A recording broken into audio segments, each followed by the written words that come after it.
ഇതാ വഴിയല്ലേ? ആത്തുണ്ടായിരുന്നു പരിപാടി. അമ്പലത്തിലൊരു വഴിപാടിന്റെ കാര്യം പറഞ്ഞു. വഴിപാടായിരുന്നല്ലോ, നല്ല കാര്യമായിട്ടായിരുന്നല്ലോ. തോന്നിയ ദിവസം പറയുന്നത്. തോന്നിയ ദിവസം കാണിച്ചിട്ട് ആ പാവം ജവാന്റെ ഫോട്ടോയില് മാലിട്ട് ചന്ദനത്തിൽ എത്തിക്കണോ അല്ലേ?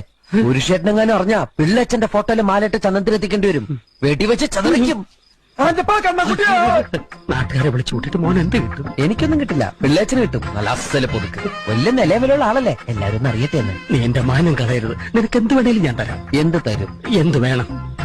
അച്ഛന്റെ കയ്യിൽ നിന്ന് കള്ളക്കണക്കെഴുതി വാങ്ങിച്ച കുരുടിമുക്കിൽ 25 സെന്റ് സ്ഥലം. അയ്യോ മാധവ, അത് എഴുതി തരുമൊന്നും വേണ്ട, അവിടെ ഇത്തവണ എനിക്ക് വിത്തിറക്കണം.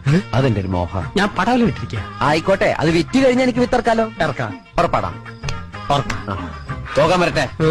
ഇതൊക്കെ മറക്കാതിരിക്കാൻ ഞാനൊന്നും കൂടെ തന്നാലോ? വേണ്ട, ആരും കാണൂല. വേണ്ടെന്നേ.